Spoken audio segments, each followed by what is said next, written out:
Hello and welcome to Talkin' Baseball. Happy Labor Day, people, but it's time to talk some ball because the Astros are here.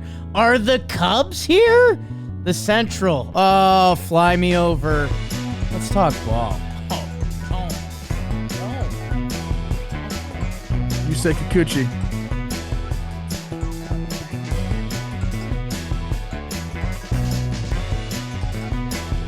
Hello and welcome to Talkin' Baseball, presented to you by SeatGeek. Code TALKIN10. Go see your team's September call-ups. Did you call up some kids? Did you call up the future? Did you call up some slap Ds? Either way, go check them out with SeatGeek 10. Some innings out of the bullpen this time of year. SeatGeek, code TALKIN10. 10% off. Whether you've used any of their discounts before, doesn't matter. Green means good in the app. Red means bad. We're going to talk about that in a little bit. Make sure you guys download the SeatGeek app and go watch some ball because it's Labor Day, Trev. It's September. Yeah. How you doing? You recovered, bro? Big Friday? Big Friday night. A little Top Gun 215. Dude, that's foreshadowing, baby. You just crushed it right there. Like Can't that? wait for people to get to the end of the app now. Nice. Don't you dare fast forward. Can't. Listen to this whole dang thing. I'm doing good, though, man. There's a lot of good ball. I was excited on Friday because we had a bunch of these series going on, and I don't know if they held up to it. Like, kind of like good teams kind of did the good teams thing. But there's some stuff I want to talk about. I can't wait to show you one video during this episode, which is going to be fun. To answer your question, am I recovered from my Friday night? Yes. Health is wealth. I'm back. I'm doing this thing now, Jake. I saw it on, well, I don't think it was on Instagram. It was on some social media platform. 4-2-1 method. 4 workout days, 2 upper, 2 lower, 2 cardio days, 1 mobility day. Starting that today. Wow. Excited. If you guys want to join me in a fitness quest, summer bodies are made in the winter and fall, let me know. Okay. How you doing, big boy? How was tennis? Reach out to Trev. Yeah. Went to the U.S. Open Saturday night. It was a good time. The whole honeydews thing is like a whole deal. $23. Okay. What's the honeydews? What's in that? Okay. $100 for 4 drinks. I think it's like lemonade, vodka, and I think it's one of those like bottles that you see like in your mom's liquor cabinet that you're like, what is it? It's like Jamboard or something like that, and you're like, okay. Okay. Cool Don't bottle. know. That's booze. Like, who used to drink Your mom this? had her own liquor cabinet? Don't worry about that. Don't worry about that. It's a nice little wet bar. Oh God. That was good. Went to a Yankees game for the first time in a while. Went with Joe's McFly. Saw kind of John Boy Media adjacent Katie Woo briefly after the game. Talked BS'd about some Cardinals and Yankees disappointments. So you ask her about that pool, rooftop pool? That came up briefly. Okay. We'll see what we can line up next year for you and me out there. Shout out Katie Woo. And she, I was trying to get some dirt on the Cardinals, and she's like, no, Cards are great. Like, Kyle Gibson's the best ever. I was like, I know that, Katie Woo. We know. we started that narrative. So, yeah, it was a big sports weekend. It's a big Labor Day, and I'm excited to talk some ball with you, Trev, because I think I'm going to keep hammering the drum that the Astros are not only all the way back, but maybe more than all the way back. After what they did to the Royals this weekend. The Brewers and the Guardians don't care about your flyover state narratives. The Phils put in some work this weekend that might have secured the rest of their destination. And there's a young kid who pitched for the Angels. I don't know if we'll talk about that, but we're going to talk about a lot more. Let's do some AL. It's Labor Day. Country was built on the American League. And man, the Houston Astros, bro, 4-game sweep of the Kansas City Royals. And it started out with that first game. It was the Vinny Pasquantino up the line, 7th inning, ball that got away in a tie game. And now Vinny Pasquantino's out with the thumb. They lose that first game. It was Lucas Erceg's first blown save with the team. And then the Astros walk it off the next night. Altuve with the RBI double. Basically, if you're an Astros pitcher, you're going to throw half a no-hitter. Arrighetti, 7 no-hit innings. Framber Valdez the next night. Go look at some of the stuff he was throwing. Your guy, T2, Trevor May, was breaking it down. I find myself on his Instagram way too much. It's him, dogs, and, like, pretty girls. Anyways, I'm trying to break that algorithm with more Trevor May. Astros 4-game sweep, man. They are chasing down the Guards for that 2 seed in the American League. Cardinals took 2 out of 3 from the Yankees. Man, Marcus Stroman, nice 7-inning start. Austin Wells getting in the Rookie of the Year mix with a 2-homer game on Friday night. Oh, Trev doesn't like that, but he likes Kyle Gibson going 7 innings, 1 earned run. And then he likes the Cardinals. St. Louis Rams 14, the G-Men 7. Yanks came back from down 7-2, only to give up another 7 spot. Jordan Walker, 5 hits, he's back. Trev's Lucan Baker goes deep fly. You know he's going to talk about that. Padres took 2 out of 3 from the Rays, and that's about right this time of year. Rays are kind of spiraling a little bit. Junior Caminero, again, put that little feather in your cap for next year. He is exciting. But Manny Machado's been exciting for a decade. He goes 3 for 5 with a homer in that first game. Man, the freight train, David Peralta. God, he's balling out. And Dylan Cease, I think most strikeouts in baseball. Padres, they win the bread games. Trev has a sac fly to show me from those games. Excited for that. Is it time to talk some Tigers baseball? The Tigers, they take 2 out of 3 from the Red Sox. They lose in 10 in that first game. Duran Rafaela in extras. But then Cy Young winner, Tarek Skubal, goes 8 innings, 1 earned run. And then look at Spencer Torkelson cranking some extra base hits since he's been called up. Riley Green goes big fly. Trev, you know what? I might have BBD show you a clip. The boys are young, and they're having fun, and they're, like, hugging after homers. I don't know. The vibes are immaculate for a slightly over 500 team. Them and the Red Sox close in the standings. Guardians take 2 out of 3 in the Pirates from the Pirates, and that's obvious. Trev's Luis Ortiz drops it on him in game 2. He tried to tell everyone. He tried to tell everyone. They win that game 3-0, but the Guardians win the other 2 because Alex Cobb, he's throwing his half-game no-hitter out there. They put up a 10 spot in that first game. Andres Jimenez, 3 for 5 with a home run. You know Johnkency Noel hit a homer to give them the lead. That's all he does. And then, hey, you know what? Josh Naylor's banged up. I think we're going to call up Kyle Manzardo, former top 50 prospect. Oh, he's going to hit 2 home runs. There's Jimenez again, getting hot this time of year. Sure, that's what Cleveland does. The Twins, they take 2 out of 3 from the Baby Jays.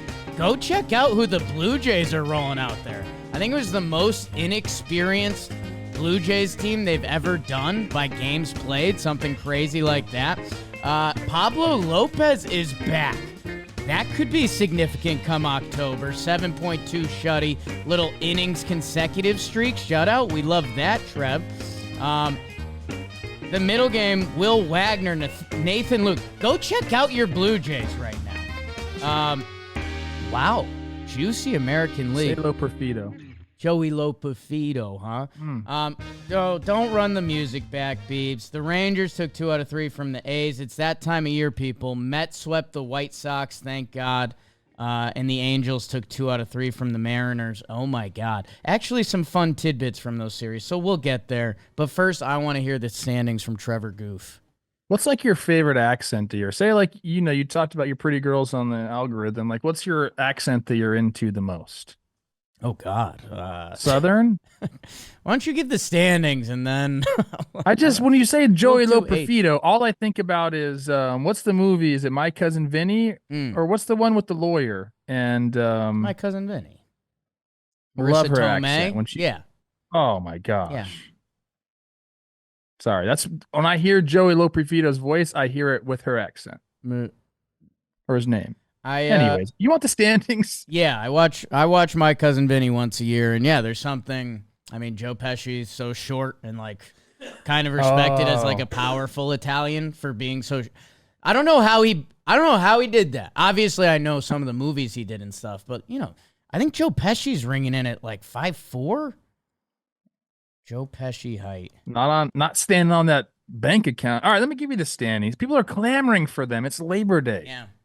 We're September, laboring. dude. Right now. I didn't know this. The Yanks have a half-game lead over the Baltimore Orioles. They are 79-58. Orioles 79-59.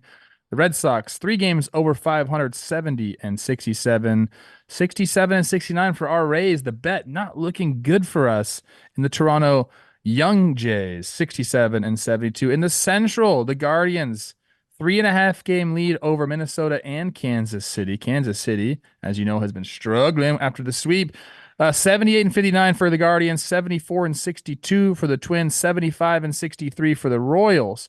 And those aforementioned Tigers, 70-68, 2 games over 5. And then the White Sox doing historic things, 31-107. Imagine showing up to the ballpark. Imagine that. It's the big leagues, but it's not because you're playing on the White Sox. Holy. Houston, 6-game lead over the Seattle Mariners. They're 75-62. The Mariners 1 game over 5 at 69. Nice and 68.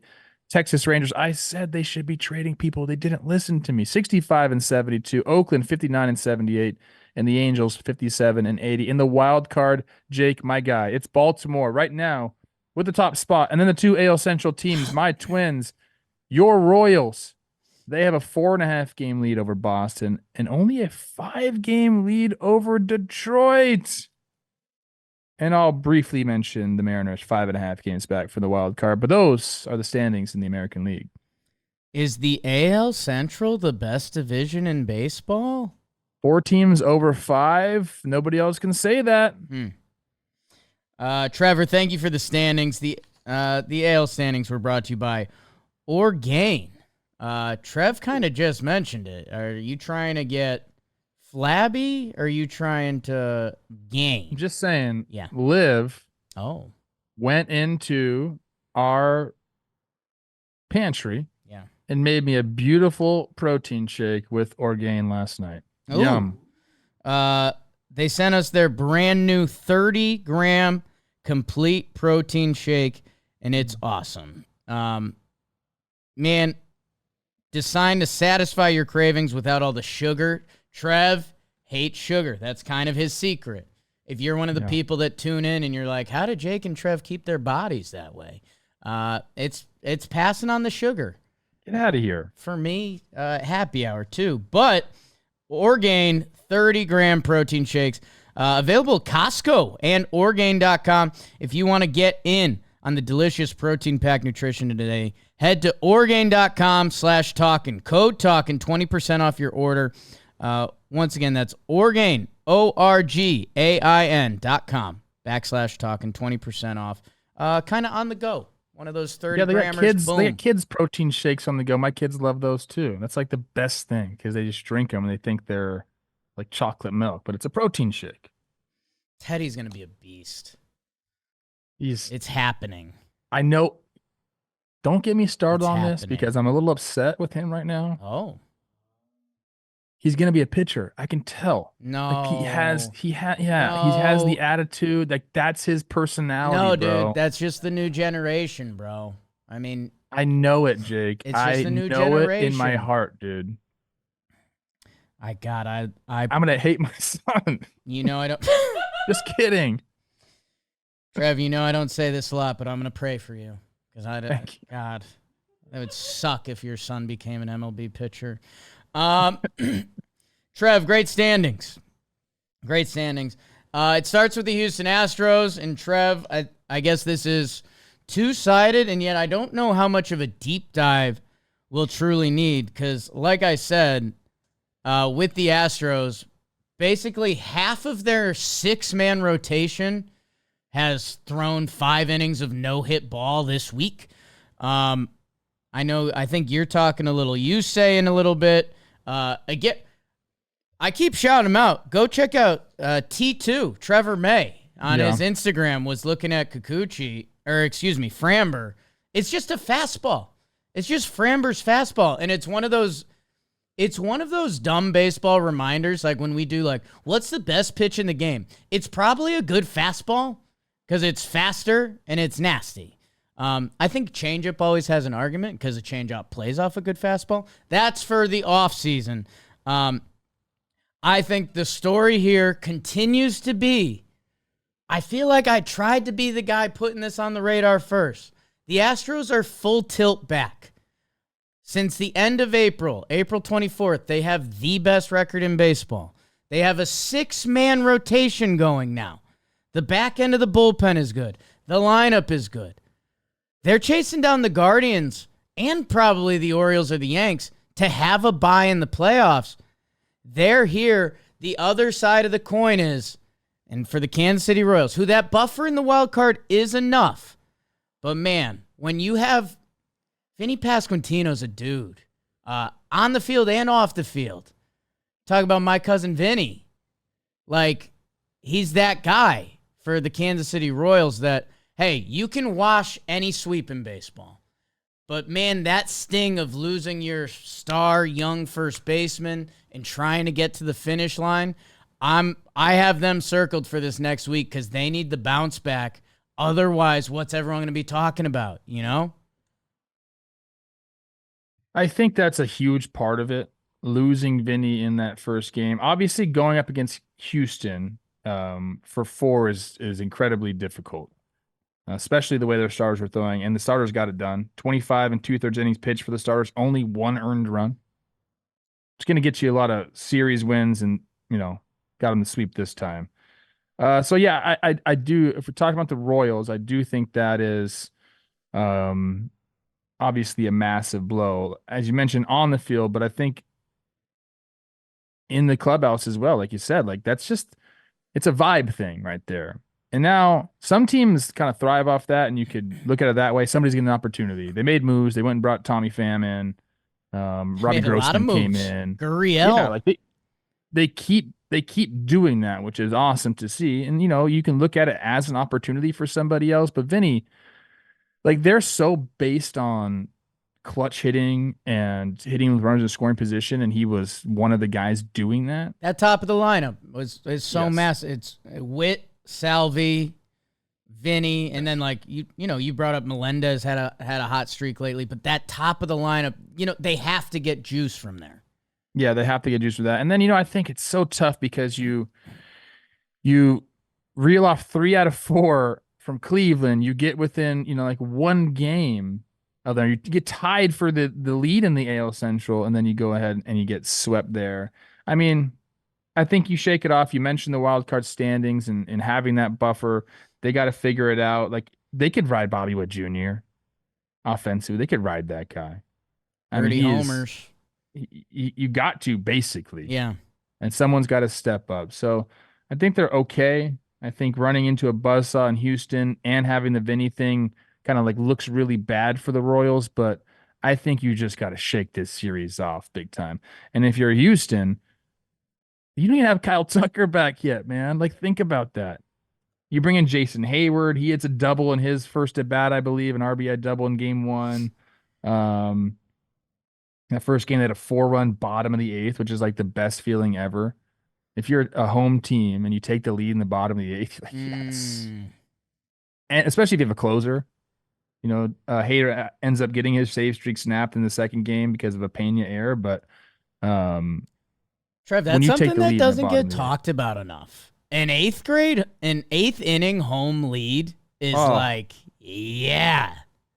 All right, so 3 outs and we win?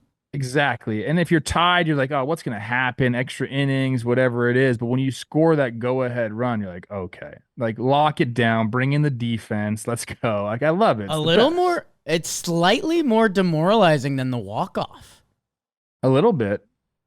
Yeah, because you get the closer entrance coming Yeah. in and like all that stuff is Oh, going on. The crowd is hyped for like every single out. Yeah, it's awesome, man. okay. Is Jason Hayward a good uni guy, or is he just so like in good shape that he just looks great? Yeah. Okay. Yeah, I think that's it, dude. He's massive, in shape. Yeah. Yeah, he's got what's in his basement. Still like a great defender, like an Astros level defensive replacement at what, age 37? He Like, can like the wall in right field. He just like yeah. Jason Hayward will rob a home run this October. That's great. That's he might great not play, dude. Like Kyle Tucker's gonna come back. I If hope. he does, he'll Yes. rob a home run and hit 2 doubles. If I think he he's got like doesn't, vinyl records in his basement. Like yeah. he's just probably so sensual in his basement, like plush Casual being rugs. sensual, yeah. Okay.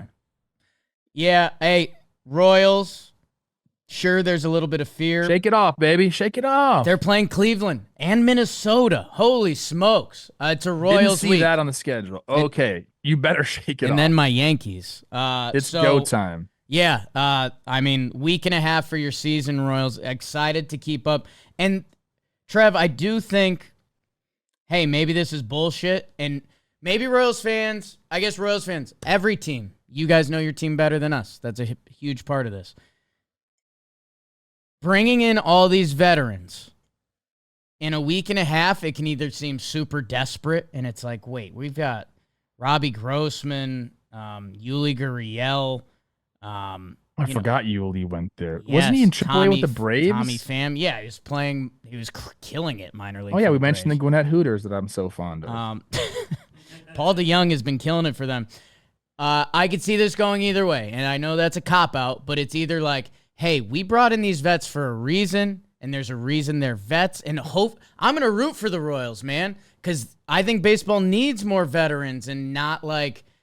You know, we've done the whole price tag thing, and it's like, am I going to bring in a vet for $1 million, or am I going to call up 2 kids for the minimum and hope one of them will click?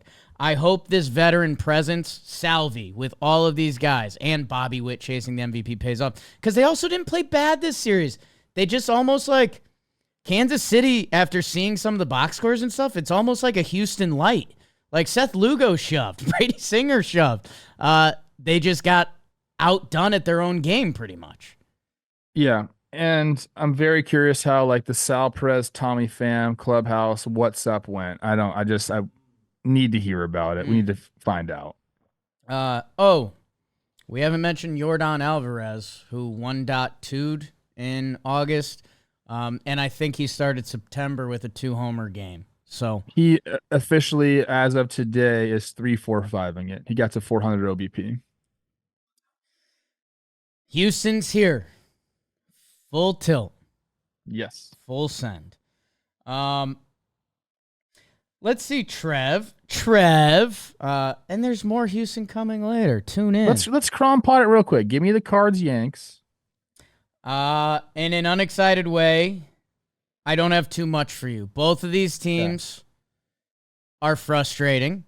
And maybe Cardinals fans are like, Yanks have a great record. Yanks are first place in the AL East. Yankee fans would have easily taken that before the season, coming off a year where they missed the playoffs.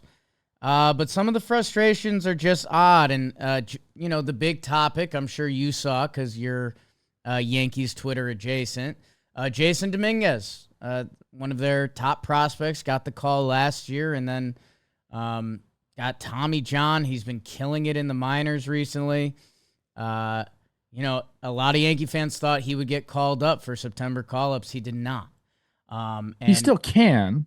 He still can, and there's He probably will. some debates around service time and if they're trying to keep his rookie stuff intact for next year so they'd be eligible for the pick, which, again, a lot of that conversation for a lot of Yankee fans, doesn't feel very Yankee. And let's see. But man, they're worse against 500 and under 500 teams than they are against above 500 teams. There's still some weird stuff in the bullpen. There's still some holes in this lineup. There's frustrations defensively. And Cardinals fans are probably saying like the same thing. Like everything I just said echoed. They're just in a very different spot in the standings. Yeah, I mean, dude, the Sunday game was one of the ugliest, weirdest baseball games you'll see this season. And it's not because my Yankees lost. I would have told you that when they came back and made it 7-7. And they still had ducks on the pond. Like, it's not about that. That I don't know. The Yankees, every year they think they can hit a go button. Like, they've lined up Clark Schmidt and Luis Gil to come back in the same series. And Jason Dominguez probably coming up that same series.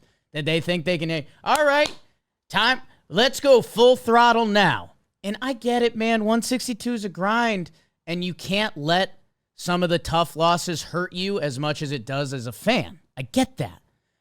But you also just can't shrug it off and be like, well. So I don't know, man. I think both these teams are equally frustrating. We'll see if the Cardinals have a kick in them, but that's what I have. Cardinals currently 5 games back of a wild card spot. I just watched Luke and Baker's homer. He went down and got a Cortez curveball like that. Crushes lefties. My guy. I think both fan bases were watching all 3 of these games in more of a how is my team going to lose this game. Okay. And that probably sounds pathetic for where the Yankees are at, but it's just the honest feeling. Very strange about the Jason Dominguez thing. I assume they're going to bring him up. There's Lucan. Go down and get it, big boy. 285. 6'4". What's he putting? I mean, the Yankees famously have one of the better visiting clubhouse food situations going on there. Some of the best pasta in New York is in that clubhouse. I've mentioned that many times. What do you think he's doing? There's a good pregame meal, there's a good after the game meal, and there may be something in the middle of it. My big boy. Padres Tampa. I'll take this one. First 2 games blowouts on either side, essentially. Third game to me was like the Padres to a T. Jackson Merrill, 2-run homer. Padres, they like to freaking bunt, dude. They do. They're such a well-rounded offense. So Mason McCoy, my guy, the shortstop on the team full of shortstops. Yeah. Everyone's America's shortstop, Mason McCoy.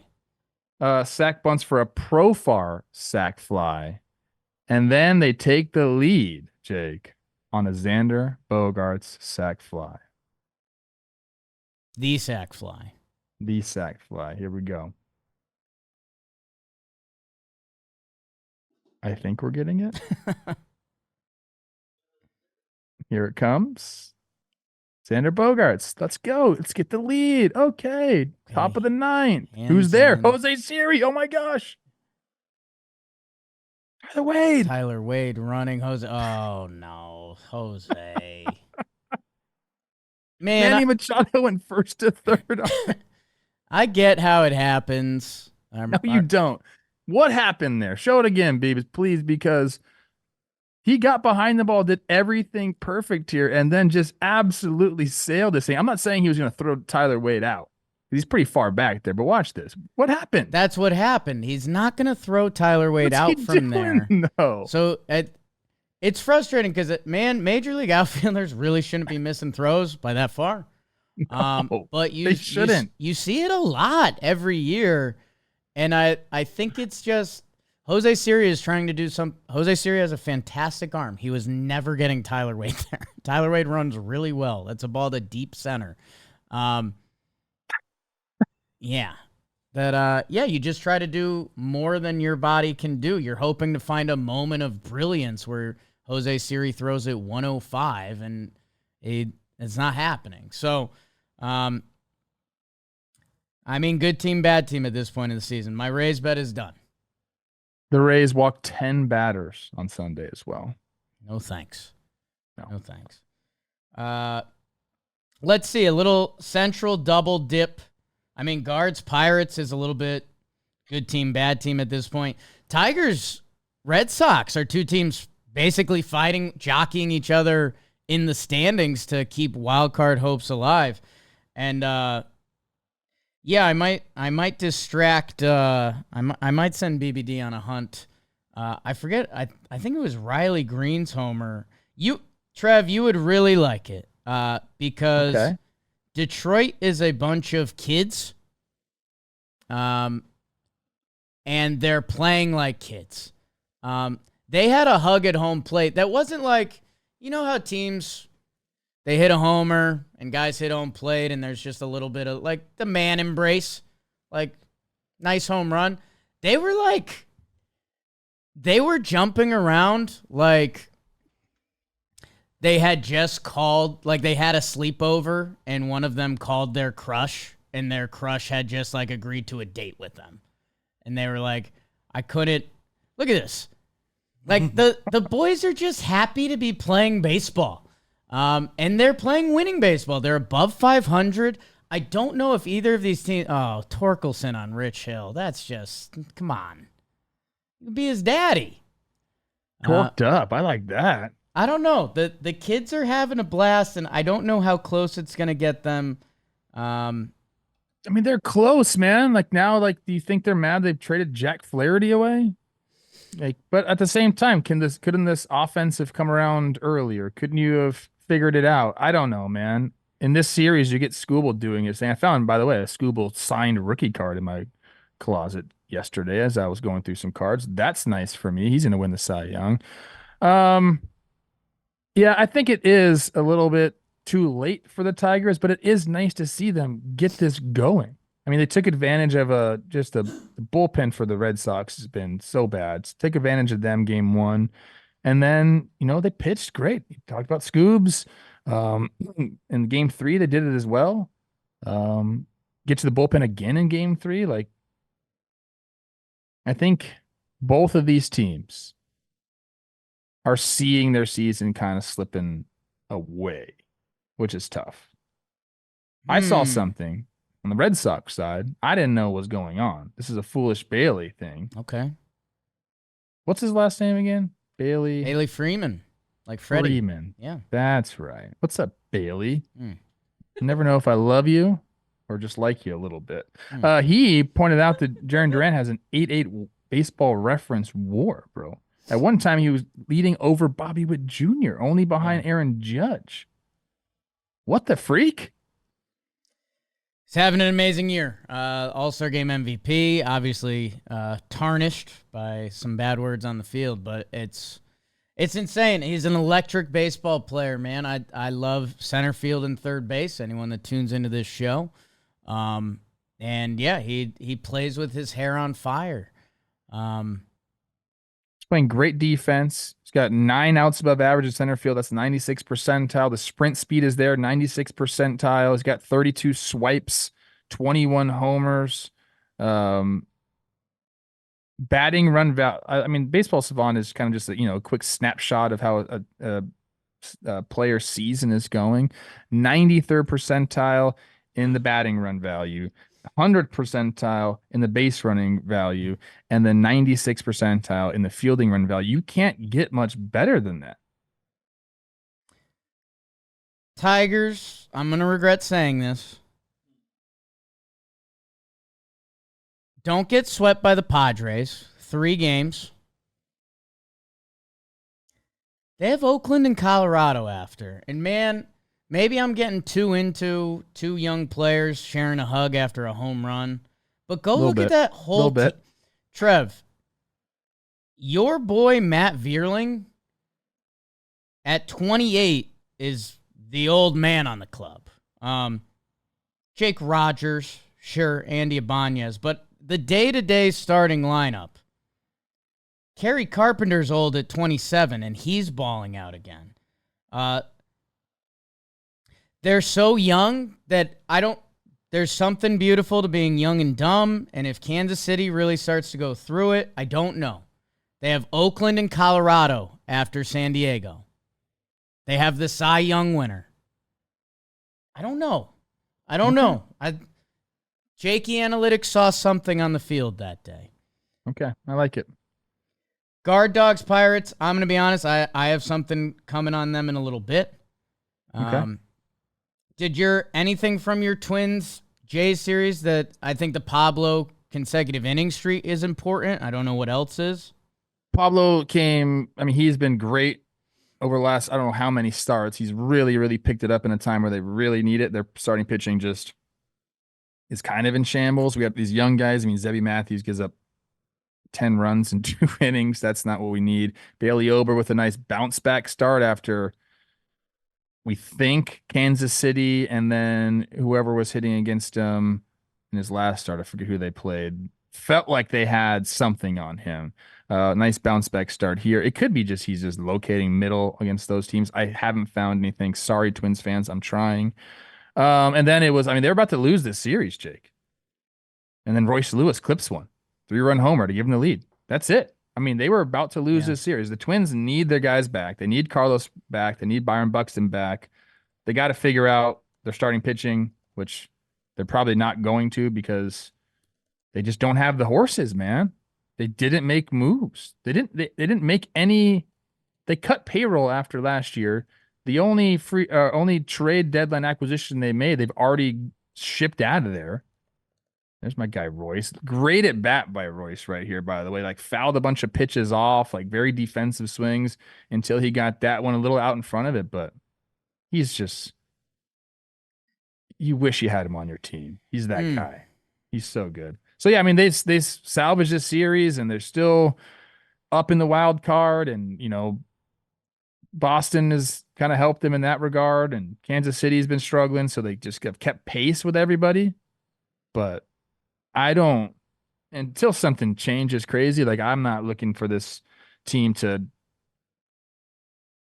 make a deep postseason run. I don't know how they are, unless they get everyone back. They got to get everyone back, and people got to go off. They're going to have to outslug teams, and they can do that. But everyone needs to be healthy. Trav, that's what I got. I'm gonna kind of super burn through some of my final thoughts here. Josh Young, walk-off homer off of Mason Miller. Hello. Did you see where it went? Hello. Just right down the right field line. It's about exactly what you'd expect off a guy throwing 1,000 miles an hour. Still counts. It did count. Mets, Trev was first to tell you that Sean Manaea is kind of like the next Chris Sale. I'm speaking of Jolly Olive, Foolish Bailey videos. And Jesse Winker with a massive series. Look at this. And then, hey, man. You're trying to pull that ball. And in LA, they're just putting kids on the field. Caden Dana, your youngest Angels pitcher to ever get a win. We love that. And Samuel Aldeguerri, the first Paisan, full blown, full tilt. Is that a thing like only Italians can say, or can I say that? No idea. I think Paisan is fine. Paisan's okay? I think I just said it. I think some of the there's a couple other ones. There's a W one, there's a G one. I think you're out on that. I don't know if I know either of those words you just said, but I don't want to know them. I don't want to know them. Pause. I think I'm about to poop my pants. So. Okay. Here's my thing. Is Seattle, like, we were starting to believe in you. You sweep the Mets. Things are looking good, and then, it just, no. You're too far back now. I can't believe in you. Mickey Moniak, shout out. Tied the game up, then walked the game off with a homer. My fingerprints are all over the Angels. I think that's kind of it, though, Beebs. Like, Mets, I think that's a talking point. The Mets are taking care of business when they need to. They had that crazy 10-game stretch. Yeah. They survived that.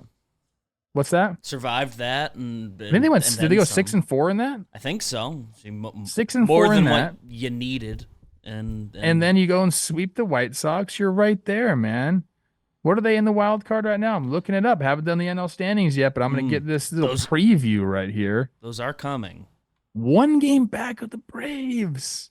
Okay. Sheesh. They lose. Well, and NL results are coming, but they played the Phillies. Okay. It's good stuff, man. I'm happy for the Mets. You know, I think they've kind of done it the right way. Under the radar, made adjustments, brought people in. I think Steve Cohen's not as gunslinging anymore. He's trying to do smart baseball moves now. Are they going to be in on Soto? They're going to try to.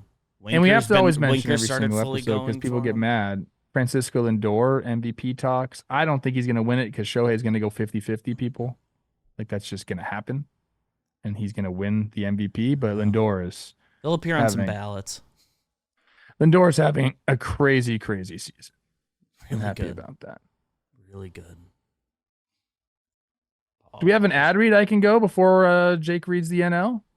Jake has all of them. Jake has all of them. Why don't you read it, Biebs? I think Jake's in the bathroom. He's doing a duty, I think. Is that what he said? I don't know. Biebs getting the read. We'll read that, and then as soon as Jake gets back, we'll start with the burn. Get it going. Keep this show chugging along, Biebs. Go ahead and read that ad read right now. Oh, no, he left it again. The NL recap is brought to you by Arena Club, Trev. Oh, this is great because I was just going through cards. I went to a card shop yesterday, and I'm in on Arena Club. What do they got, Biebs? You know, for most fans that like collecting cards, the idea of spending $2,000 or more on a Luka, Ellie, Mahomes, whatever, it just isn't happening. It's a lot of money. It's a lot of money to drop, but thanks to slab packs from arenaclub.com, now it's possible to score gem mints for a fraction of their retail price. Every card that I listed was a hit from last week's Arena Club slab pack drop. Arena Club is the only repack that provides real value, a complete view of all possible cards, and clear hit rates for each one. We pulled a number to 20 Luis Ariz from the pack they sent us. True story. I have that in my inventory. It's my account. It's under my name. The Arena Club grading process is accurate, fast, and transparent with a full grade rationale provided and explanation of how your card was scored. Whether you're buying, selling, trading, or displaying, Arena Club is the card collecting platform you have to check out. Right now, you can get 10% off your first slab pack or card purchase by going to arenaclub.com/talkin. That's arenaclub.com/talkin for 10% off your first purchase. There's a link in the description, always. In your National League, how about the Philadelphia Phillies? They host the Atlanta Braves. What would we be saying if this series went a little differently? What if we said they split 2 out of 4? We probably wouldn't talk about it as much. But the Phillies, in the final game in 11 innings, Big Dick Nick, his 4th walk-off of the year, Castellanos gets it done. Man, he had a big series. Him and Marsh in that first game. Dude, this series could have went very differently. Philadelphia had been shut out, I think, for 16 innings or something like that. Marsh breaks through, then Castellanos breaks through. There's like a mini Trey Turner documentary out. Has anyone watched that yet about the standing ovation, the turnaround? Really? I don't know. I haven't dove into it. I'm sure our fans have. Let us know. Did you like it? Braves won 1 game. Ronaldo Lopez shoved.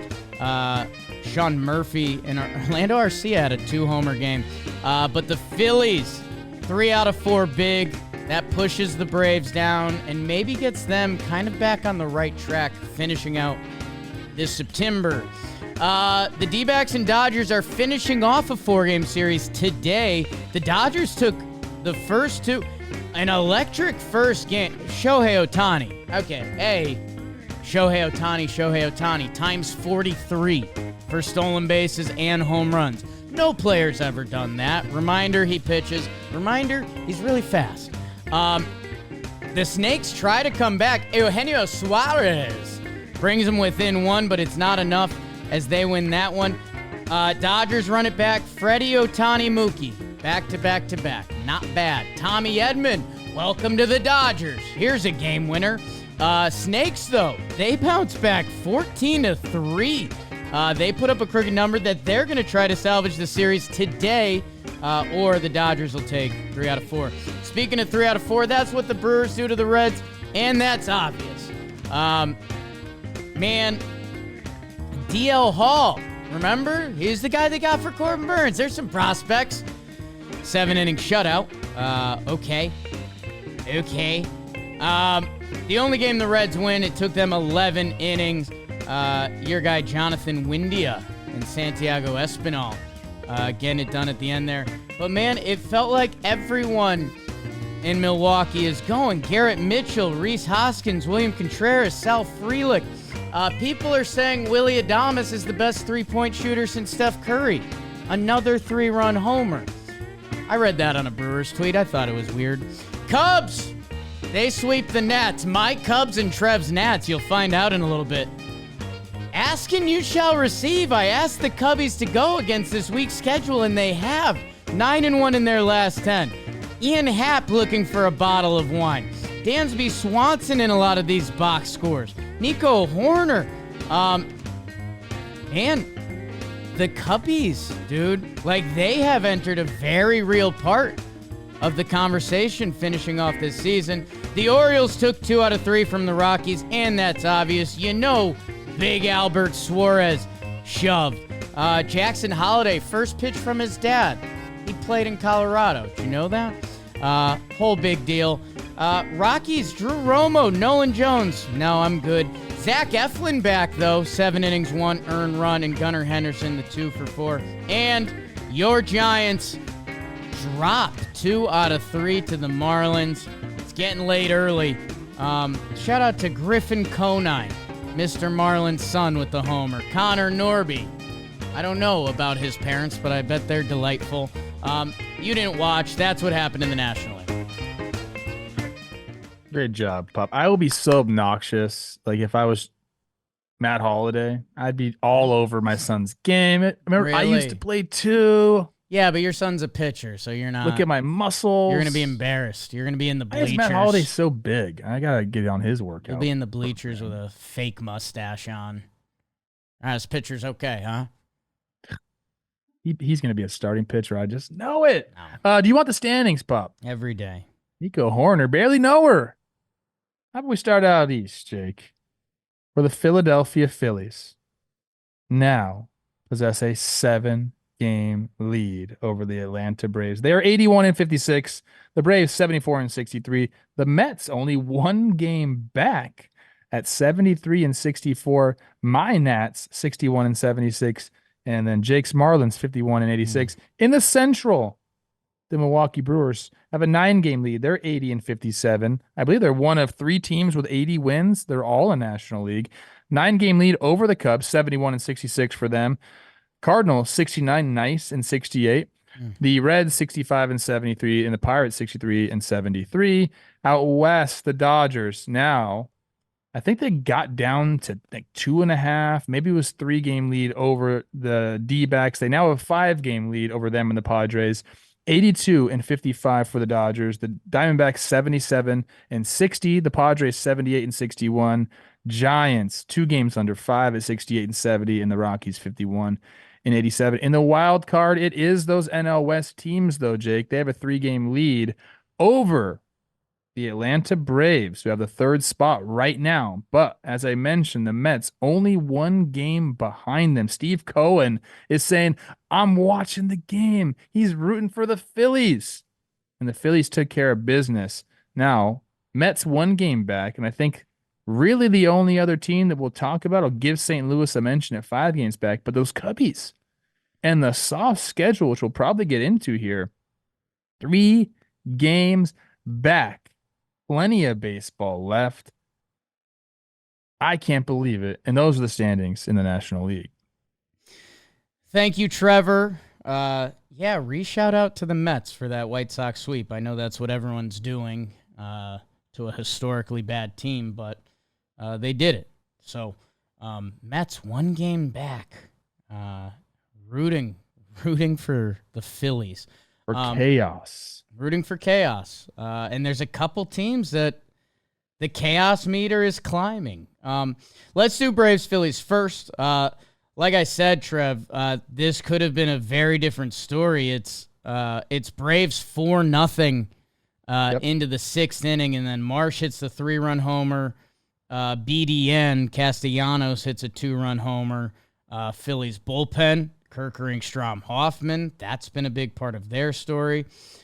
They pushed Chris Sanchez for the start. Like this, this series meant a little more. This was top two teams that have known they're going to lock horns this year. Mm-hmm. Braves answer in that second game. Arcia has a big day at the office. Man, some of the Harper stuff has entered a weird territory. But then the Phillies take care of business the next two. Again, we see that bullpen kick in after Zach Wheeler. And then we see the Phillies and Castellanos again with the walk-off. I guess what? Power is power. Mm-hmm. Power is, we've been saying it, okay? Like this team is too good to struggle offensively the way they have. I think Bryce had some decent at-bats here. He had kind of like a little bloop single down the left field line. I believe that was in Thursday's game. You're hoping that gets him going a little bit. My big takeaway here was Edmundo Sosa and the depth that the Phillies have. Ooh. Alec Boehm gets hurt in the first game. Something going on with his hand. I guess he's going to be okay. It looked like a hamate bone thing, but they had x-rays and everything is negative. He comes in, makes a couple of great defensive plays, comes in on a bunt. He's got one diving down the line where he saved a run. And then in game 3, I mean, he hits the home run and the RBI double. It's basically all the runs. It was all the runs, wasn't it? So the depth there is something that you need to have when you go on these runs and you're going to deal with injuries. I thought it was really cool of him to come in, especially in this type of series where it's all on the table. You come in early for an injured Boehm and you freaking plant your flag a little bit, man. That was awesome to see. Also in that game 3, Wheeler obviously nasty, outduels Fried, who Fried looked pretty dang good himself. Basically only got Edmundo Sosa got him. Did he have 2 RBIs or 3? I think he only had 2. Yeah, Bryson Stott also, right? Yeah. I don't know. No, it's Trey Turner. That's right. Trey Turner hits the home run. Nice looking swing right there. And then the Harris catch in that game was awesome to see. And you're Austin Hayes and you hit this ball and you're like, heck yeah, man. Was that him? I don't freaking know. I'm blanking on it right now, but what's going on? Incredible catch. If you haven't seen the Harris catch, Beavers, maybe you pull it up, but it was something like you just don't see. You had Travis Janikowski make that catch in Chicago not too long ago, and this one might have matched it at least, maybe even overtaken it because of the stakes at hand right there. I mean, it was something to see. And Castellanos coming up big. Here it is. That was Austin Hayes. 7-game lead in the division. I mean, basically throwing pitches in the bullpen. That's insane. Crazy catch. Go check out the YouTube. Subscribe. Phillies, 7-game lead in the division. It's over. We even daydreamed some, if the Braves and you'd put a little heat on them and it turned, 5 games turns to 4 games. It's over. The Philadelphia Phillies are going to win the NL East. We dreamt it up before the season. Would it ever happen? Are the Braves just built different for the regular season? And the Phillies have put it together this year. Austin Nola tied for the most quality starts. Yep. Zach Wheeler being Zach Wheeler. Yep. And yeah, man, that back end of the bullpen, this whole team, it's built. It is built for this, and everyone, like we've talked about a lot of these NL teams this October are going to be left with a sour feeling in their mouth because there's 5 teams that expect to win the World Series. 4 teams. I did see, I was watching the game and all of a sudden I see Whit Merrifield messing with Bryce Harper and flick his hat off. And I was Whoa. like, oh my gosh, like Whoa. it's pretty Whoa. like, I know Whit's been around for a while. I know they were teammates, all these things. Um, but that's a level that you better really know a guy to flip his hat off. And then as I was doing research, I saw that Bryce did it to him first. See? There you go. Yeah. Good for Just Whit. two guys. Good for Whit. Flicking hats. Wow. So that was like, dang, bro. Wow. Like that's a good one. But Imagine Bryce if that did it just to him turned into a first. full brawl. It Like, might have. full brawl. Anybody else? I don't know, man. Yeah, there you go. Wow. Just two guys. Just the fellas, man. That's ball. They're both really rich. One's much more rich. One's real rich. What's in Bryce's basement? Uh, Slot machines? He's a Vegas guy. I think Bryce is. I think Bryce and LeBron have nice. Welcome to first, Jake.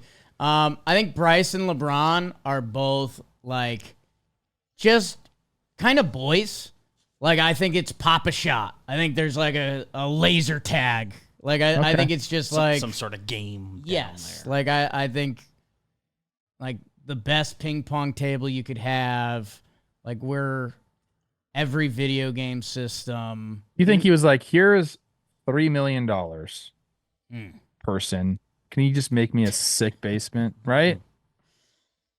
I think he was involved in the planning. I think Bryce is very detail oriented. You see his outfits. Okay, I don't. I see. I'm up. I think he's. So you got a don't lot on think he plate does his right now. outfits? Does he have good outfits? Yes.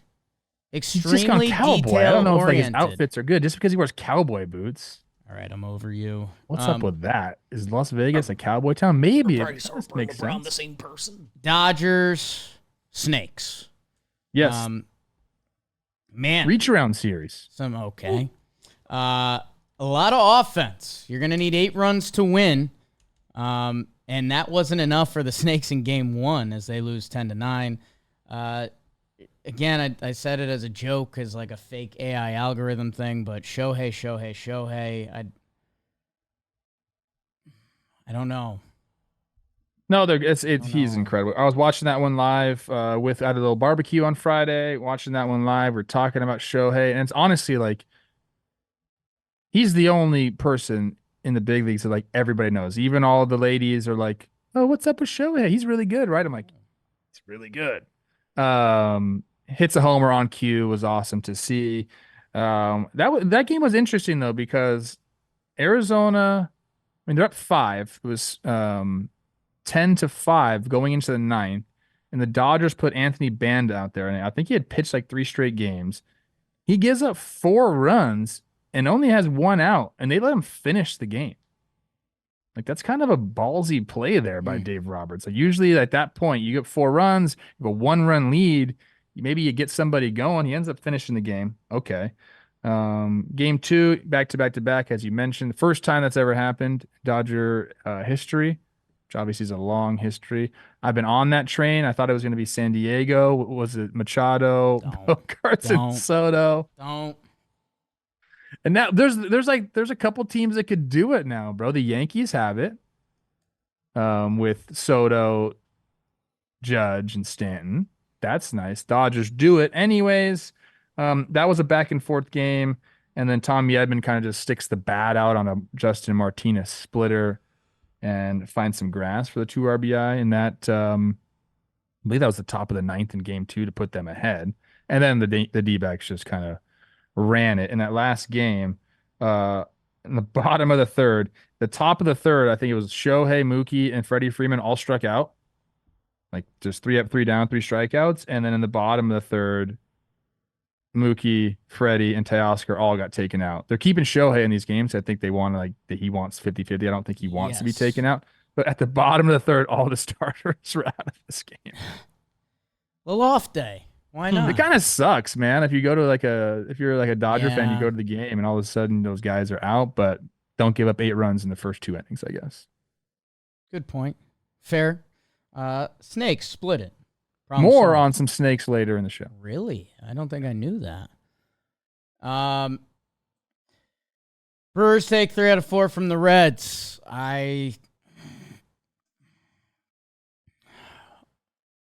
You can hear it in my voice. I don't know. The Brewers offense is going nuts again. I feel bad. I feel like I kind of got off the Brewers wagon looking at the other pretty lights in the National League. And I think the numbers in August came in. I think they had the second best offense in baseball in August, the Brewers. We normally get caught in whoever they're tapping into in the bullpen or even the rotation now. But they take 3 out of 4 from the Reds, and it's a little bit good team, bad team, unfortunately, this time of year. I think we're seeing some of the best center field play we've seen in quite some time. This one, Blake Perkins in this series robs a homer.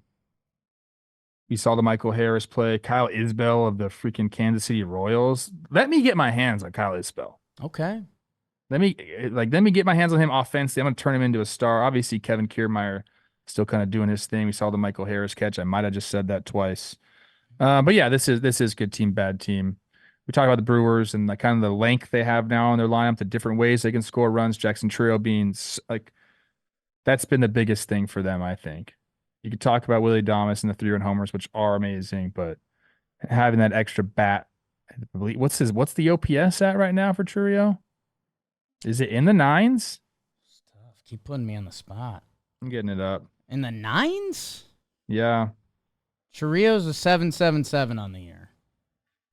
But since he's come back, he's been crushing as of late. In the second half, yes. Yeah, I think I saw that. In the second half, 38 games, Jackson Trio's 335, 375, 951. Yum. It's a star. He's a star. 20 years old still. What else we got in the National League? Cubs. Yeah, I think that's the last thing. Brewers a little more coming up.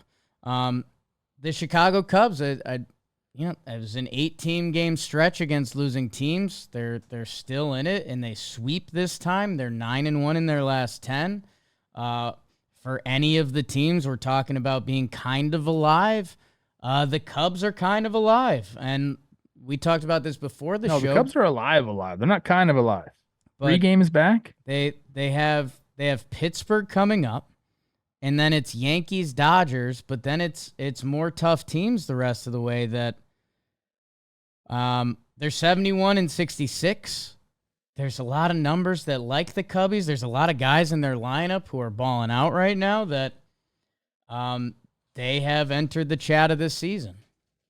The offense has been incredible. Yeah. 99 runs in their last 10 games. Can you do the math per game, Jake? 9.9 runs per game. Yeah. Yes. Yep. I knew you could do it. Yep. I knew you could do it. I mean, that's been massive for them. I think we're a schedule pod. Like you mentioned, go look at the schedule the rest of the way. It would shock me to see them not within striking distance at the end of September. It really would. Is the offense going to put up 9 runs per game? No, obviously they're not. But I think they have the team and the juice now, the feeling like, hey, we're in it to go. And again, like it's going to be Braves, Mets, or Cubs. And the Cubs by far have the most favorable schedule. They got to make up some games, but I think they're going to be right in the thick of this thing. I think they're going to be looking at that series between the Mets and the Braves at the end and being like, okay, you guys beat up on each other and let's go win some games. Yeah, they've shown and they're feeling good that they're at this point in the year, they're going to beat the bad teams. They've showed that for the past 2 weeks. Their season's going to come down to that Yankees Dodgers 6 games. 3 or 3 and better, and like the Cubs will be at the finish line, which is insane for a team I was tough on this year, and I feel a little bit bad because I'm a schedule guy. So when I did see that part of the schedule, I left that part of my heart open to it. And yeah, the whole lineup is bringing it right now. How about Porter Hodge, your guy at the back end? Okay. Like to see you get your hands on Kyle Isbell. I think we got to keep it going. It's that time of the year. Orioles, you did enough. Great. Happy for you. Giants, you did not. Not happy for you. Which brings us to standout performance. Who stood out for you, Trev? Man, a lot of people. I mentioned my guy Mickey Moniak when you were in the bathroom a little bit there. Could have went that way. I could have went Luke and Baker if I wanted to, but I didn't, Jake. I went with the guy who we kind of talked about on the way through, Yusei Kikuchi. He's been absolutely dominant since going over to the Astros. On Saturday, he goes 7 innings pitched, 5 hits, 1 earned run, and he's. I don't get it. They don't need another starting pitcher. Though now we talked about this, a 6-man rotation. And he's been absolutely lights out. We talked about like what's he changed. He's basically like stopped throwing his curveball since he's been over there and really going 4-seamer slider for the most part. But that fastball is fastballing right now, man. It is nasty. He's getting a lot of swings and misses on that. Talk about like the upshoot that he has, and for a lefty to have that velo is really kind of like unique, especially a lefty starter. So he's providing on that. So basically the difference between like his pitches, his pitch mix, I guess isn't that much. I thought it was a little bit more. He's throwing the 4-seam fastball a little bit more with the Houston Astros, 48.6%, 45 with Toronto. He's throwing the slider. I guess he's just added the changeup, even though I don't know. I don't think I guess he hasn't made that much of a pitch change. I thought he did. But now that I'm looking at the numbers and the percentage, a couple games he's leaned a little bit more heavily on the fastball slider, and a couple games he's thrown the curveball more. So I think it's kind of between the curveball and the changeup, depending on the lineup that he's facing and how he's feeling with that. He's just going. I don't know what it is. I thought I had something. Guess I didn't. Wow. But he's been nasty for the Astros when they really don't need him. That is an embarrassment of riches. So shout out Yusei Kikuchi. He's been great. It was one of those arm talent times organization. You're just like, okay, like I don't think I'm going to be shocked if Kikuchi goes off for Houston. And yeah, I'm interested to see how things start lining up playoff rotation wise for them. He could potentially be a bullpen guy, but I don't. I need somebody to tell me what the heck is going on, because I'm looking. I mean, the numbers are almost identical. The changeup has been better with the Astros. A 188 batting average against 254 with the Blue Jays in the same exact pitch. But everything other than that is kind of the same. Slider's been a little bit better. Curveball, I guess, has been a little bit better, but I don't know, man. They must have made an adjustment on the changeup. That's what it looks like. He's got a 35.7 K percentage with the Astros with that pitch and only a 14% with the Blue Jays. Maybe he changed some of these. Maybe he's got that seam shifted way, kick change. One good bullpen. Trev, I'm going to keep it lefty, and I'm glad you're highlighting Houston some more. I want to highlight Milwaukee some more because I mentioned that offense to you. Now 5th in runs, 3rd in on-base percentage. And we've kind of always known about the bullpen. It's Devin Williams, and they just tap into guys down there. Jared Koenig, Brian Hudson this season.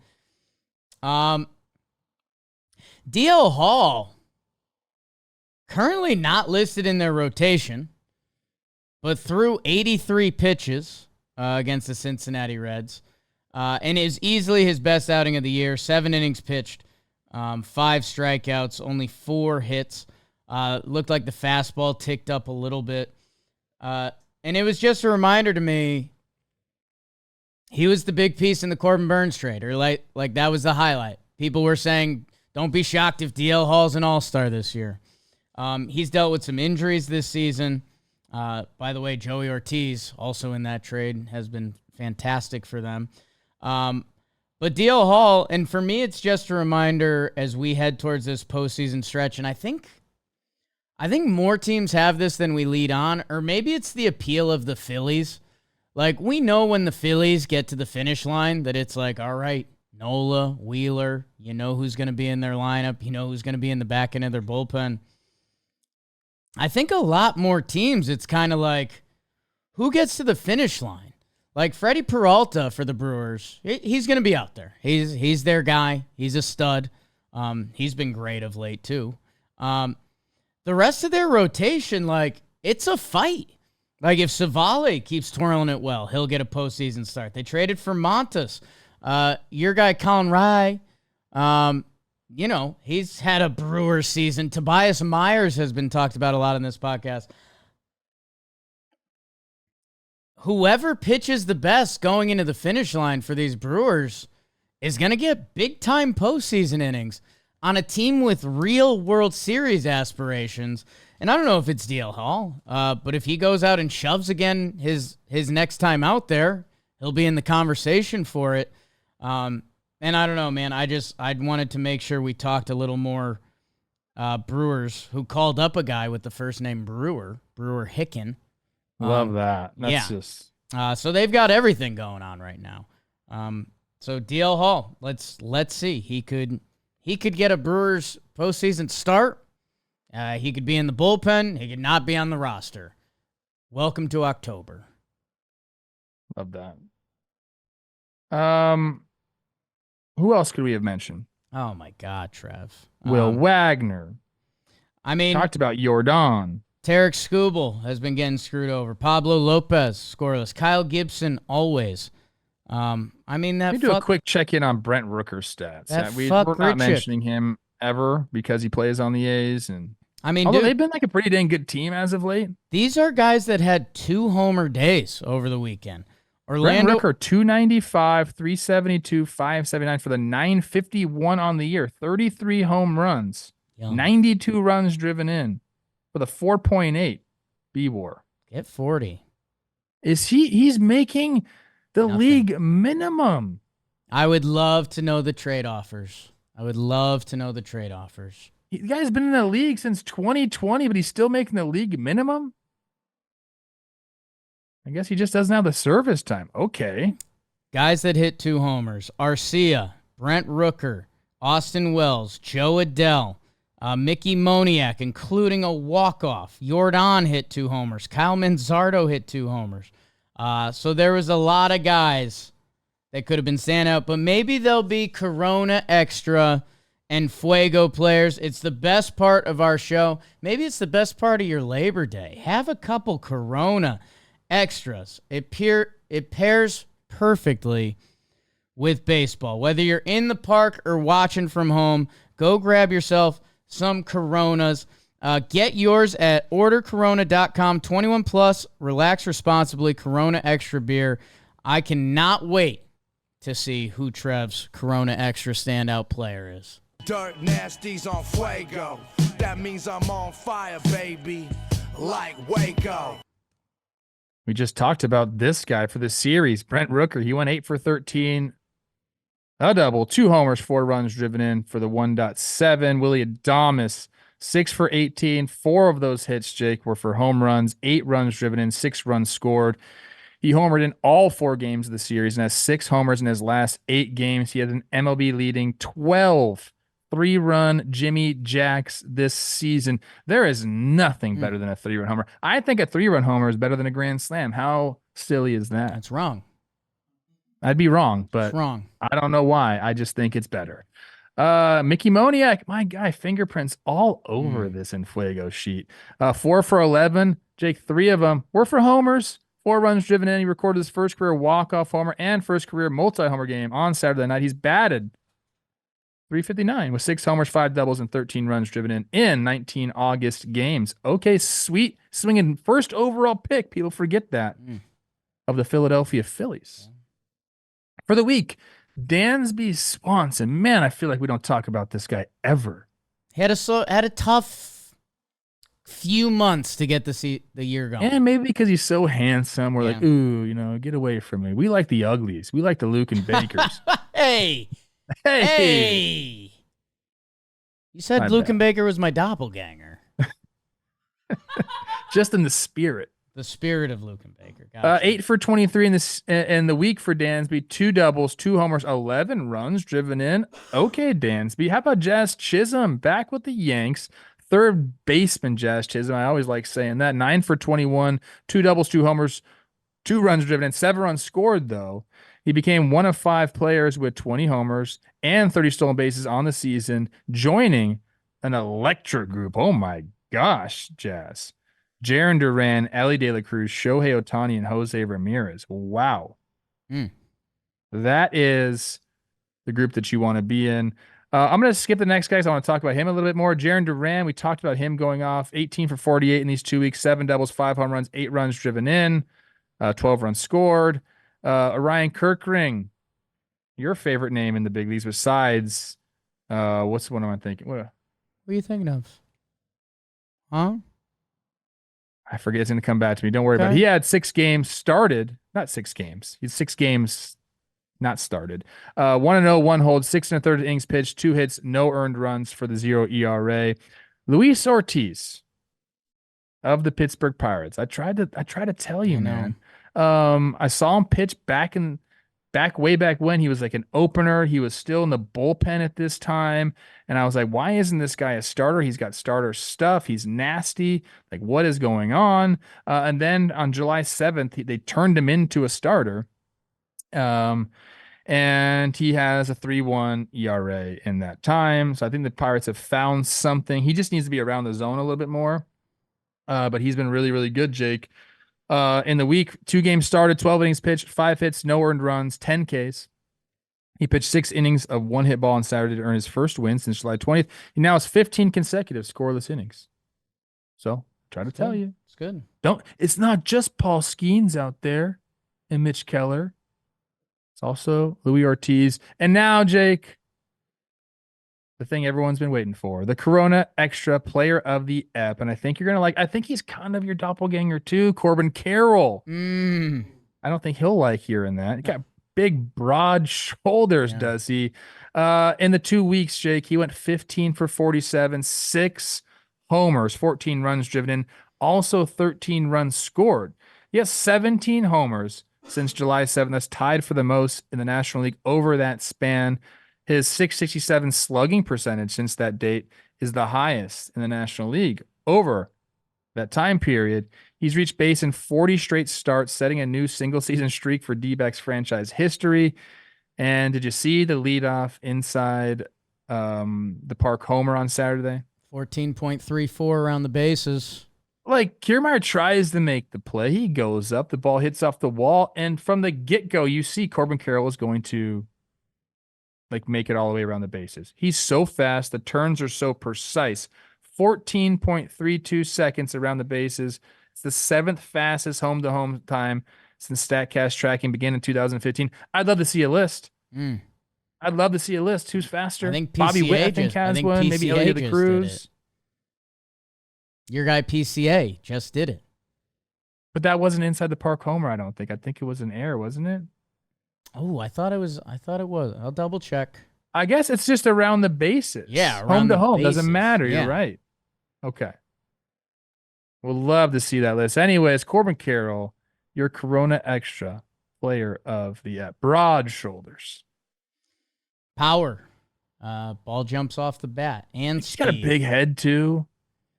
He's kind of everything. He's kind of everything. Trev, great job.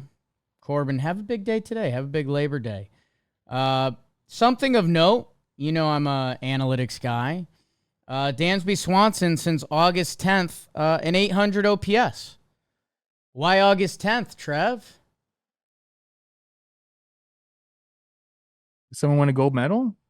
His wife, Mallory, won your America a gold medal. That's right. Had the game-winning goal, right? Yeah. So yeah, that great job. Magnifico. We follow up the best segment of the show with the worst segment of the show. Who's my name rival with Orion Kirkering? We'll see if Trev remembers. The IL. It stinks. It stinks, but it keeps us updated in a way.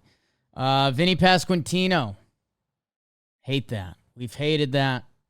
Brutal loss for Kansas City. I hope we get a cool story about it come October. Clayton Kershaw left after 1 inning. I think a bone spur in the foot. Something to watch. Joe Kelly. You know he's pitching in the 6th inning of a playoff game, so we got to get him back. And then some odds and ends. Manny Margot, everyone knows him as Coach Ballgame's favorite player, to the IL. Returning from the IL. It's bigger than the other list. We love that. Kutch. He's back. Sure. Tristan Beck out a while for San Francisco. How about that? Alex Cobb for Cleveland. Zach Eflin, 7 innings for your Baltimore Orioles. Rake Fraley. Brooks Lee for the Minnesota Twins. Huh? Zach Littell for Tampa. Wandy Peralta for those Padres. Anthony Rizzo for the Yankees, Trev. How about that? That was big for you guys. That's interesting. Jordan Wicks for Los Cubs. Michael Ciani for St. Louis. Some more bodies in than out. We like that, especially come September. Brooks Lee coming back has pushed Royce Lewis to second base, which is interesting. I don't love it, to be honest. Definitely don't love it. They got to do what they got to do. Brooks Lee's nasty at third base. Second base. Yeah, trust me. I've said on the broadcast, Royce is I don't know big. about second base. Royce is big. Royce is big. I like him better in the outfield, but I don't think that worked. I think they tried that already. I don't know, man. I thought they were going to keep Royce at third, put Brooks at second, but they love Brooks Lee at third base, man. Shocked it's not the other way around. Let's start everyone's holiday. Awards! Brought to you by the DraftKings Sportsbook. Football season is here. Fun one last night. It's going to be a big weekend. My goodness. Yeah, fight on, Trev. Our partners at DraftKings, the #1 place to bet on touchdowns. I like that. $5 will get you instantly $250 in bonus bets, plus 1 month of NFL Plus Premium. Download the DraftKings Sportsbook app now. New customers use promo code TALKIN, bet just $5 on any wager. Get $250 in bonus bets instantly. Promo code TALKIN only at the DraftKings Sportsbook. Trevor, what do you got? My award is called the Plant Your Flag / Wear Your Hat Award. Plant your flag / I don't know how this one's gonna go. I'm gonna keep it short because it's politics, kind of. Look, everyone knows the red hat. Red hat, that's a Trump thing. You see a red hat on somebody, you're like, okay, I think that's a Make America Great Again. You see hat, the red, right? you associate it. It's that is. I don't. Yeah. You can love it, you can hate it, Right. but you got to say, wow, I think genius marketing because they've just captured the red hat game, right? Yes. They've captured the red hat game. If you see a red hat with some white writing on it or you can't see, it's kind of the assumption. Like, sorry, Cincinnati Reds fans, but yeah. So that's the Republican side now. Democratic side now, with the candidates being Kamala Harris and Tim Walz, they created a hat of their own, Right. which I think was also genius because they went with the real tree camo. So I think they kind of stole that from the right a little bit, which is, I think I like that. That's good. And we all know So where they this is have- going, so keep going. They have their hat, real tree camo, Democratic side, red hat, Republican side. I, though, Jake, am going third party candidate. Okay. I am planting my flag and I am claiming my color hat. I love a white hat. We're both wearing Yeah. a white hat. So I think I'm going to corner the white hat market. So whenever you think of a white hat now, this is what I want you to think of. Okay. 2025 Washington Nationals. Crazy. Boom. There's my flag. 2025 Washington Nationals. I was trying to tell you guys early on and TPPs, I said, look, this team's they're not going to make the playoffs this year. They're not. But they do have some fun players. And it's going to be fun to watch them. And I think I've been right about that. They made it close. I believe they got over 500 briefly, or maybe right at 500. They've fallen back a little bit. But they have basically brought up their farm system and have let these kids play. They still have a few left. Like they still have Brady House to call up, which will be interesting. But they have brought up James Wood, who's 21 years old. CJ Abrams is the veteran on the team. He's 23 years old. You can tell about Luis Garcia Jr., who's had a great year. He's 24 years old. I don't know about Keber Ruiz. I thought he was going to be the guy. They sent him over from the Dodgers. He's had a really tough year offensively, but he's only 25 years old, so things can turn around a little bit there. They just have a very young roster, and they just brought up Dylan Cruz, who's also 22, and through 6 games has an 829 OPS. He's got a couple homers. He looks like he's going to be part of the future. The average age of this team, they're the 4th youngest team in baseball. Can you guess the teams? 4th youngest? Yeah. I would go Marlins. Nope. Okay. Athletics. A's are one of them. Who was I just yelling and raving about before that there are a goddamn bunch of kids out there having fun? The Tigers. They're right behind the Nationals. It goes Brewers, which is scary. Jeez. Number 2, and Guardians number 1. That's very scary for everybody. Yo. But the Nationals are 4th in age. They're a bunch of young kids, man. And I just think they have these guys there, and none of them are making any money. They're all making minimum salary. So what does that tell you? If they think these guys can get pushed a little bit, I think the Nationals can make a play in free agency. There's talks about Juan Soto.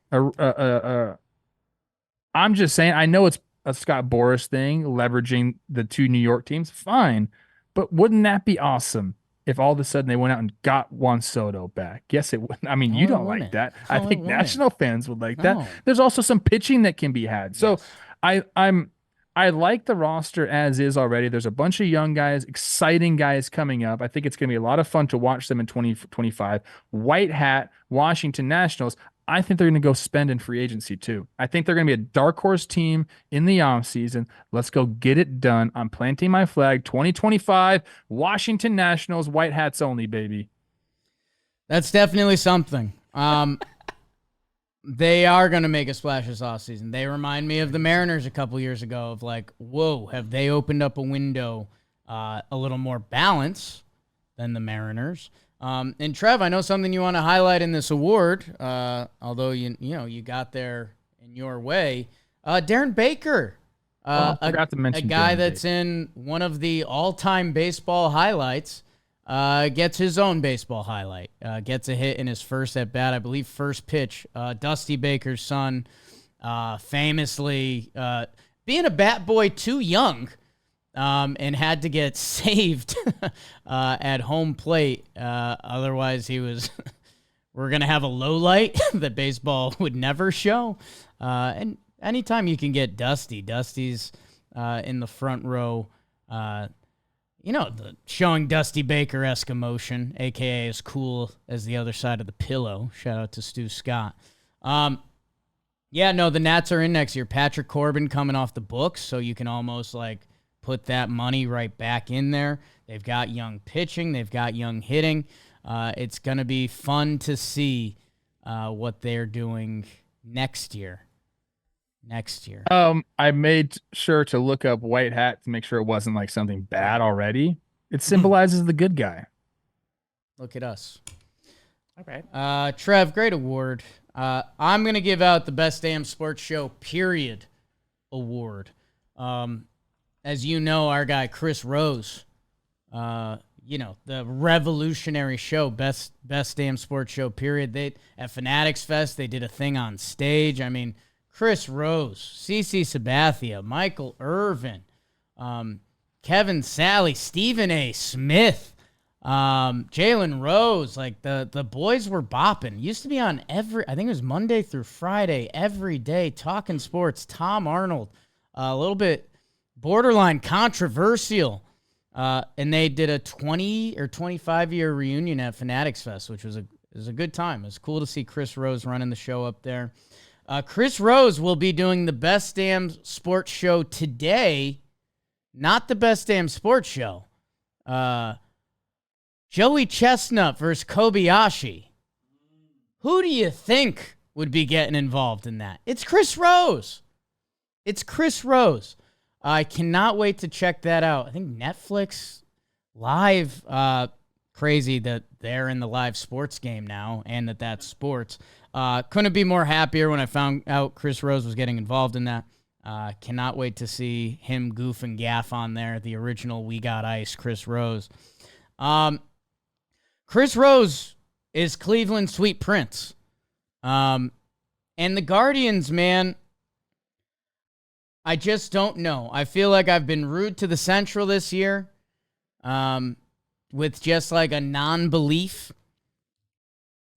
And man, okay, it's time for September call-ups. Kyle Manzardo gets the call. 2 homers. Kind of that speech I was giving about DL Hall. You could see Kyle Manzardo in a playoff game, or he might not make the roster. I don't know if Cleveland knows, and I don't know if they care. That's like just not how they operate.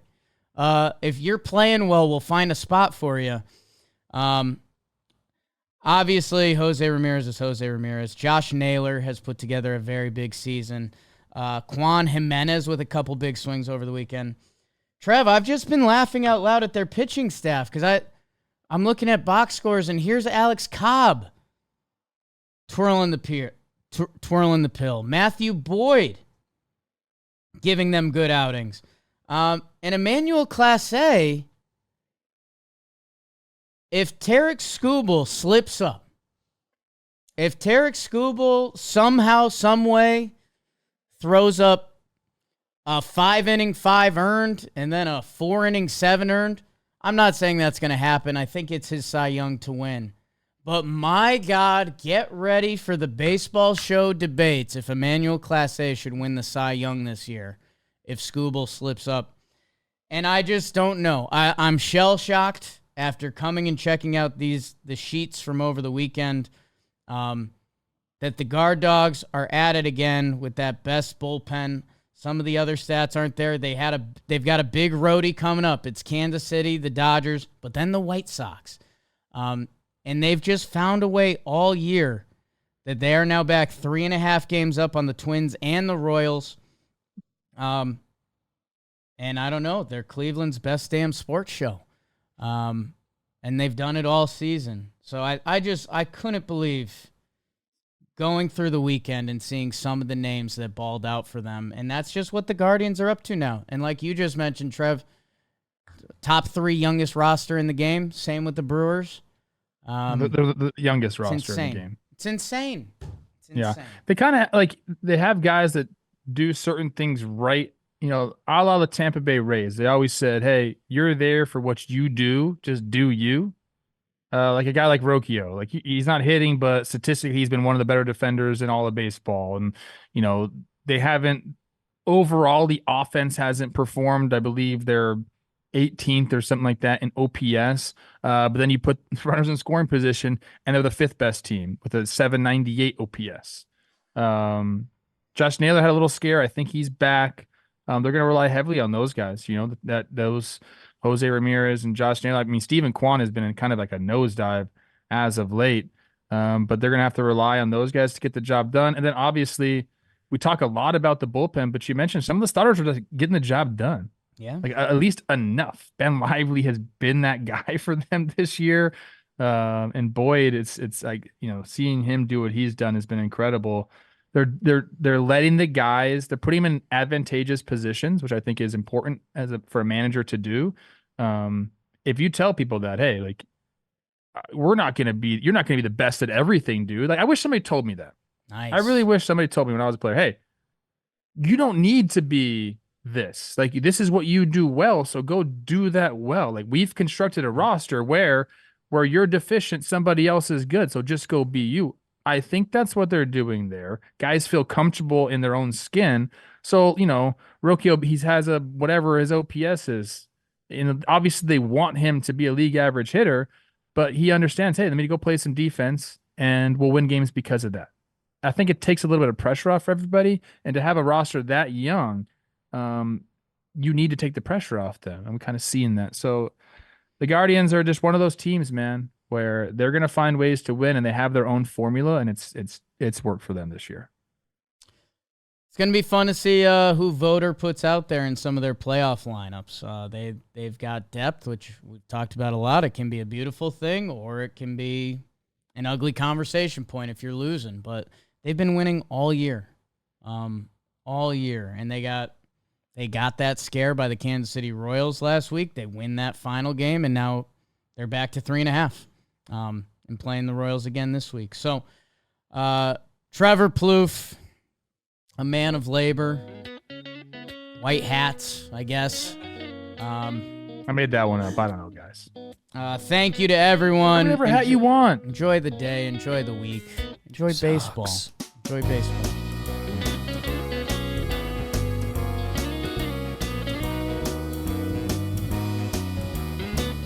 I like Bieber's hat. I can see it right now. Little Billy's. Okay. Had some good times there. Maybe next year. Black hats. What? Just early. White hats next year. Black hats the year after that. Bad guy. It's Phillies infield situation. I'll be the bad guy.